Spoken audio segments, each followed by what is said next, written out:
Assalamualaikum warahmatullahi wabarakatuh. Selamat pagi menjelang siang Bapak Ibu, Dewan Guru ataupun rekan sejawat dalam sekolah kami. Saya Teguh Arifin, CGT Angkatan 8, Bapak Ibu Saudara Masin, yang saat ini sedang melaksanakan yakni proses pembelajaran, yakni mengikuti pelajaran yang ada di materi dari calon penggerak di angkatan 8 ini pada materi 1.4. Baiklah Bapak Ibu, saat ini kami seluruh calon guru penggerak sedang melaksanakan pendidikan dan sudah melaksanakan selama kurang lebih 2 bulan, dan sampai saat ini kami sudah berada di pada posisi materi 1.4, yakni konsep inti yaitu budaya positif. Dan dalam hal ini kami mendapat tugas untuk melaksanakan diseminasi ataupun seminar kecil yang kami laksanakan dan kami implementasikan di sekolah kami sesuai dengan yang ada di dokumen kami. Baiklah Bapak Ibu, rekan sejawat maupun rekan guru yang ada di sekolah SD Negeri 2 Bukit Indah, itu tempat saya mengajar. Saat ini kami sedang memasuki materi yaitu budaya positif. Akan kami perjelaskan terlebih dahulu. Budaya positif itu yang pertama ada 8 materi. Pertama, perubahan paradigma belajar. Yang kedua, disiplin positif. Yang ketiga, nilai-nilai kebajikan. Yang keempat, kebutuhan dasar manusia. Yang kelima, motivasi perilaku manusia. Yang keenam, posisi kontrol guru. Yang ketujuh, keyakinan kelas. Dan yang kedelapan adalah segitiga restitusi. Dan saat ini alhamdulillah kami sudah menyelesaikan modul 4 modul. Modul 1.1, modul 1.2, modul 1.3 dan sekarang modul 1.4. Yang pertama yang kami tekankan bahwa di kurikulum Merdeka Belajar ini, yang pertama adalah menyatukan paradigma ataupun anggapan tentang perubahan paradigma belajar. Akan kami jelaskan terlebih dahulu. Yang pertama adalah paradigma belajar.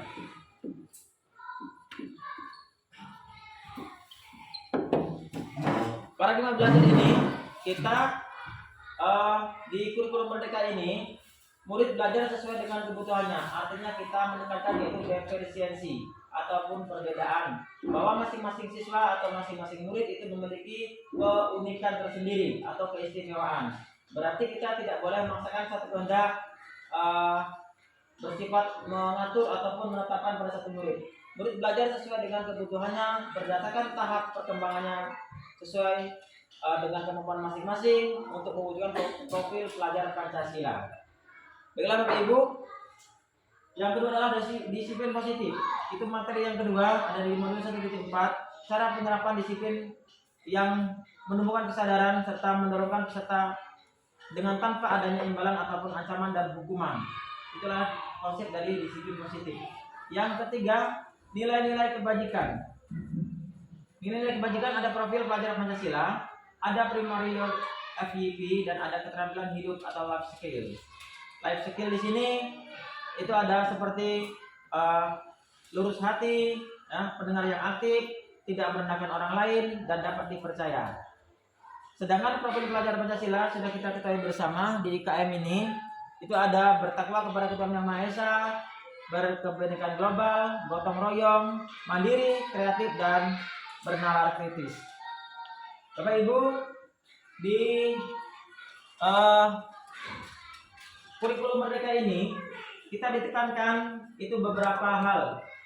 Pada prinsipnya kurikulum Merdeka itu sudah kita laksanakan dari jauh-jauh hari Bapak. Sebelum kurikulum sekarang kita sudah melaksanakan kurikulum seperti KTSP dan kurikulum 13. Seperti perubahan paradigma belajar, disiplin positif, nilai kebajikan itu sudah kita lakukan Bu. Cuman namanya berbeda. Kalau dulu misalkan ada yang namanya keyakinan kelas, mungkin kita lebih kenal dengan peraturan kelas. Itu ada perbedaannya Bapak Ibu ya. Kemudian nilai-nilai kebajikan itu seperti nilai-nilai yang sudah kita terapkan di pelajaran PPKN itu sudah tertera dalam nilai-nilai kebajikan. Memang istilahnya di IKM ini sudah dibedakan, namanya nilai-nilai kebajikan. Kemudian materi yang keempat itu ada kebutuhan dasar manusia. itu kita mempunyai 5 kebutuhan dasar manusia. Yang pertama, kebutuhan bertahan hidup. Yang kedua, kebutuhan kasih sayang dan rasa diterima. Yang ketiga, penguasaan. Yang keempat, kebebasan. Dan yang kelima adalah kesenangan. Baiklah Bapak Ibu, di sini akan kami jelaskan untuk kebutuhan bertahan hidup. Itu yang pertama ada kebutuhan sandang, pangan, dan papan. Itu kebutuhan dasar seperti pendidikan, keamanan, dan pendidikan, keamanan, dan rasa nyaman. Kedua, ada kebutuhan kasih sayang dan rasa diterima. Itu adalah kebutuhan yang bersifat intrinsik yang dirasakan di dalam diri kita, yaitu bisa diterima di dalam kelompok kita masing-masing. Yang ketiga, penguasaan ataupun harga diri. Yang keempat, kebebasan. Yang kelima adalah kesenangan, itu bersifat humor, seperti hiburan dan lain-lain. Kemudian di motivasi perilaku manusia kita ada beberapa poin, dan yang kelima ada 5 posisi kontrol guru. Nah, di sini Bapak Ibu, saya akan menjelaskan atau mengambil tema yaitu 5 posisi kontrol guru. Kita sebagai guru itu akan menempatkan ada di 5 posisi Bapak Ibu ya. Yang pertama, posisi penghukum. Nah, di sini Bapak Ibu, saya akan mengambil tema yang kelima yaitu 5 posisi kontrol.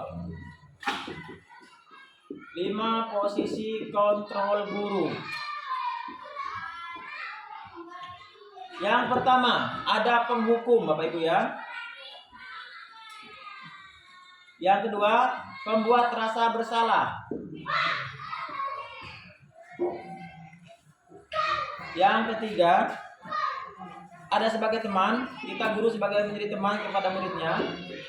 Yang keempat, ada pemantau.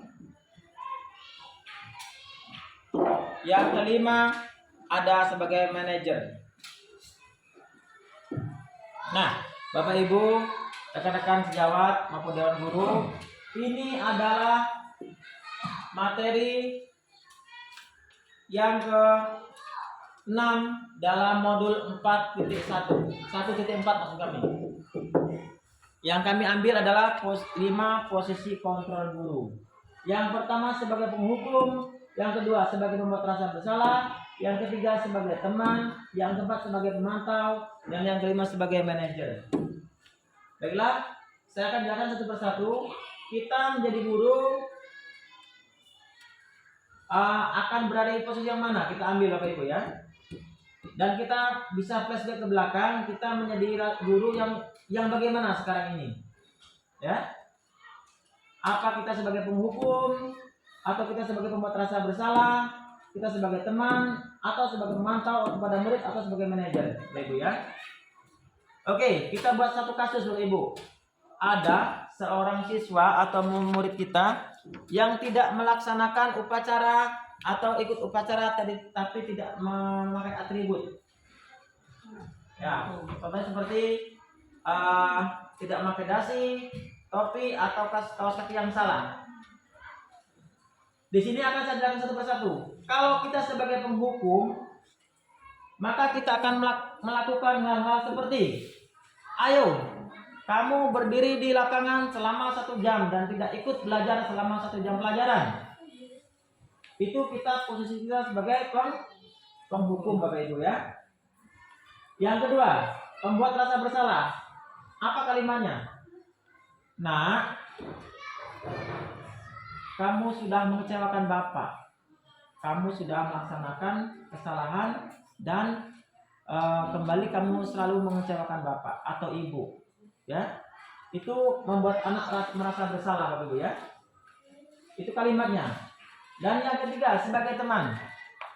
Nah, tolong bantu Bapak atau bantu Ibu supaya Bapak dan Ibu tidak ditegur oleh kepala sekolah. Ya. Karena kalau anak-anak kalau kamu tidak memakai seragam seperti ini, saya akan ditegur oleh kepala sekolah, Bapak Ibu ya. Jadi itu kalimatnya. Jadi sebagai teman, kita ajak siswa kita menjadi teman kita. Yang keempat, sebagai pemantau. Contoh kalimatnya seperti apa? Nah, hari ini kamu sudah melakukan kesalahan, ya. Besok kamu setelah ini kamu beli di koperasi topi yang tidak kamu pakai hari ini. Setelah itu kamu minggu depan kalau upacara kamu pakai, nah ya. Itu adalah sebagai pemantau. Dan yang kelima adalah sebagai manajer. Nah, apa yang akan kamu lakukan? Kamu sudah tahu kamu punya kesalahan kan? Nah, sekarang bagaimana kamu atau apa yang akan kamu lakukan ke depan? Ya. Jadi yang puncak dari semua 5 posisi kontrol ini adalah yang paling utama adalah di posisi manajer, Bapak Ibu ya. Kita penghukum sekarang di IKM sangat-sangat tidak diperbolehkan. Sangat-sangat tidak diperbolehkan menggunakan atau penghukum menjadi penghukum di kurikulum Merdeka ini. Karena penghukum ini tidak menjalankan yaitu posisi Merdeka Belajar, Bapak Ibu ya. Tidak boleh ada hukuman. Push up, berlari keliling lapangan, berdiri, atau bahkan mungkin ada semacam kekerasan, itu tidak diperbolehkan sama sekali di IKM ini. Kita menggunakan paling tidak menjadi 4 posisi ini, ya, menjadi teman dan memantau ataupun membuat rasa bersalah. Tapi di puncaknya adalah sebagai manajer, ya. Kita mengatur, membuat anak menjadi bertanggung jawab, lebih kreatif dan lebih mandiri, supaya anak tersebut betul-betul menjadi dirinya sendiri, sehingga kita akan membimbing, memantau, mengajari, membina menjadi anak murid menjadi yang mandiri, ya Ibu ya. Adalah posisi manajer. Ibu, seandainya saya kasih flashback ke Bapak Ibu semuanya, kita kembali ke pertanyaan dalam kalimat diri kita masing-masing. Sudah berada di posisi manakah kita sekarang ini, Bapak Ibu ya? Sebenarnya pada kurikulum KTSP maupun kurikulum 13 itu semuanya sudah kita laksanakan tadi. Cuma namanya kalau di IKM ini sudah banyak perbedaan, seperti peraturan kelas menjadi keyakinan kelas. Sebenarnya saya ini juga agak bingung waktu awal-awal ya. Antara peraturan kelas dengan keyakinan kelas itu sama sebenarnya, tapi ternyata berbeda Bapak Ibu ya. Kalau keyakinan kelas itu adalah sebuah keyakinan yang disepakati secara bersama-sama, tidak mengatur, tidak mengekang, ya, dan diatur secara bersama-sama, disepakati. Sedangkan peraturan kelas adalah bersifat memaksa. Sudah ada sebelum kelas itu ada, sudah ada peraturan. Contohnya seperti tidak boleh menusuk tajam, misal sekolah ya, itu peraturan dibuat sebelum kelas itu ada. Sedangkan keyakinan kelas adalah dibuat setelah kelas itu ada, Bapak Ibu. Disepakati bersama, ayo anak-anak, kita buat kesepakatan kelas kita, misalkan datang pukul 7.30 sudah di kelas, tidak boleh membawa HP misal seperti itu ya. Di kelas tidak boleh ribut, kalau izin angkat tangan. Itu adalah keyakinan kelas yang disepakati secara bersama-sama dan tidak memaksa, Bapak Ibu ya. Itu perbedaan dari keyakinan kelas dan peraturan kelas. Nah, karena saya di sini mengambil teori yang maksud kami materi yang ke-6, kami tidak lebih jauh keyakinan kelas, kami yang tekankan adalah posisi kontrol guru. Nah, baiklah Bapak Ibu, barangkali di antara yang sudah kami jelaskan dalam presentasi ini, mengingat memang di tempat kami di sini sarana dan prasarana untuk melaksanakan video pembelajaran kurang memadai, kurang mendukung, listrik belum masuk Bapak Ibu, jadi kami manual. Untuk itu kami kembalikan ke Bapak Ibu atau ke peserta, barangkali ada pertanyaan yang ingin Bapak Ibu sampaikan kepada kami, insya Allah akan kami jawab.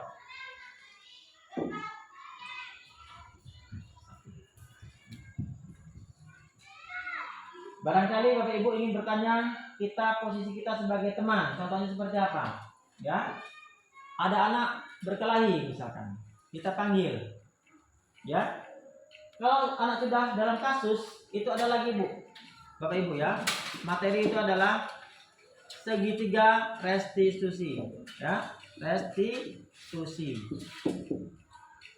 Itu ada lagi materi yang ke-7. Tidak perlu kami panjang lebarkan untuk karena kami mengambil materi yang ke-6 adalah posisi kontrol guru. Kalau anak datang terlambat, kita tiba-tiba karena emosi, ya. Kenapa kamu terlambat, anak? Karena kamu sudah terlambat, kamu silakan di luar, tidak ikut pelajaran ibu. Berarti kita sudah masuk ke Penghukum Bapak Ibu ya. Terus kita ada terlambat lagi. Nak, kenapa kamu terlambat? Sudah berapa kali Ibu ingatkan? Sudah berapa kali Ibu dikecewakan sama kamu? Kenapa kamu masih terlambat hari ini? Itu di posisi mana Bapak Ibu? Rasa bersalah. Pembuat rasa bersalah. Nah, kenapa kamu terlambat? Anak tadi jawab, maaf Bu, semalam saya kemalaman karena saya lihat HP. Nah, mulai besok jangan lagi kamu nonton HP sampai malam-malam, nak. Besok nonton HP-nya sekitar 10 menit aja, sudah itu belajar dan cepat-cepat tidur supaya bangun lebih awal dan kamu tidak terlambat lagi. Itu di posisi mana Bapak Ibu? Hah? Teman? Atau? Betul? Pemantau. Ya, pemantau ya. Dipantau terus anak itu. Besok gini supaya besok gini. Hari ini gini supaya besok gitu. Itu dipantau anak ya. Nah, kenapa kamu terlambat hari ini? Ya. Kenapa kamu terlambat hari ini? Ya. Tolonglah nak, jangan terlambat lagi. Kalau kamu terlambat, Bapak nanti atau Ibu nanti ditegur kepala sekolah dan kamu juga akan ditegur oleh teman-teman kamu. Kamu kan yang malu nantinya. Mana Bu? Ya, sebagai teman Bapak Ibu. Oke. Nah, yang terakhir puncaknya yang paling kita tuju adalah sebagai manajer, gitu ya. Jadi di situ kita akan atur, kita akan arahkan anak, kita bimbing, kita beri arahan dengan bahasa yang halus, tanpa menghukum, tanpa kita harus mengiming-imingi dengan imbal-imbalan, tanpa kita harus memberi reward, ya. Itu kita sebagai manajer, berarti kita sudah menjadi seorang guru yang betul-betul melaksanakan IKM dan seorang guru yang membentuk profil pelajar Pancasila. Jadi kita ujung tombaknya adalah sebagai manajer Bapak Ibu. Baiklah Bapak Ibu, dari tadi sinyal putus-putus dan sudah kami usahakan untuk kami sambung. Kami sudah laksanakan itu, kita sudah kurang lebih 120 menit. Namun memang keadaan sinyal yang sering putus-putus sehingga barangkali video kita ataupun pembelajaran kita ataupun seminar kita tidak berjalan dengan lancar. Namun sudah kami laksanakan di sini. Barangkali di akhir seminar ini atau diseminasi ini Bapak Ibu ada yang ingin ditanyakan ataupun ingin kita sepakati secara bersama-sama dalam 5 posisi kontrol ini, agar lebih jelasnya boleh Ibu tanyakan salah satu ataupun 2 ataupun semuanya boleh Bapak Ibu. Akan kami simpulkan. Setelah ini kita akan sama-sama buat kesimpulan di akhir pembelajaran ini atau di akhir seminar ini Bapak Ibu.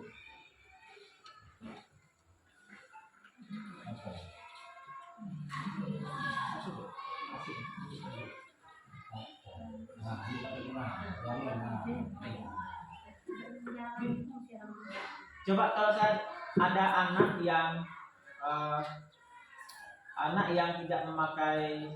tidak membawa alat tulis, ketika kita perintah untuk membawa alat tulis, misalkan di pelajaran seni rupa, ya, datang tidak membawa alat tulis sementara yang lain bawa, kita akan berada di posisi pembuat rasa bersalah. Bapak Ibu tolong kalimatnya beri salah satu.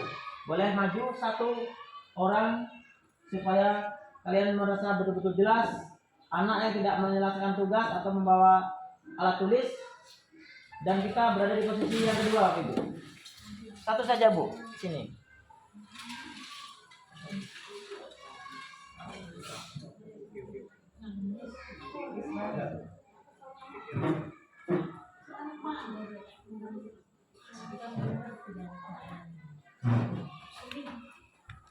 Pembuat rasa bersalah, kalimat seperti apa jawab Ibu? Anak tersebut tidak melaksanakan tugas atau menyelesaikan tugas PR-nya. Ya, boleh. Ibu, dengan Ibu siapa? Saya guru kelas 6A, namanya Lestari. 5 posisi kontrol dulu, yaitu saya ambil tadi yang kedua contoh pembuat rasa bersalah. Misalnya anak ini tidak membawa alat-alat pada saat menggambar Pak ya, alat tulis. Nah, kata-kata yang bisa kita ucapkan yang membuat anak merasa bersalah. Contohnya begini Pak. Nak, kenapa kamu kok tidak membawa alat-alat tulis? Bukankah kita sudah sepakat kalau misalnya ada pelajaran menggambar, bawa alat-alat tulis. Nah, itu termasuk dalam posisi kontrol guru membuat rasa bersalah. Mungkin begitu Pak contohnya. Iya, tepat sekali. Mungkin seperti itu kurang lebih kalimatnya ya. Jadi pembuat rasa bersalah itu sehingga anak merasa terbebani, membuat dia sudah merasa bersalah dan bertanggung jawab dengan kesalahannya, Bapak Ibu ya. Dan ketika kita sudah masuk fase yang kedua, itu sudah bagus. Karena kita sudah melewati tahap penghukum. Karena posisi penghukum untuk di IKM ini memang betul-betul tidak disarankan. Jangan sampai menjadi posisi penghukum, Bapak Ibu ya. Sekecil apapun penghukum itu kalau di IKM dinyatakan tidak mendidik, apalagi sampai dengan kekerasan. Barangkali setelah ada pertanyaan seperti tadi, saya berpikir Bapak Ibu sudah mengerti betul dan saya sendiri sedang tahap belajar juga, Bapak Ibu ya. Kita akan sama-sama ke depan melaksanakan ini IKM ini atau kurikulum merdeka dan menjalankan sesuai dengan prosedur yang telah diarahkan pemerintah kepada kita semua.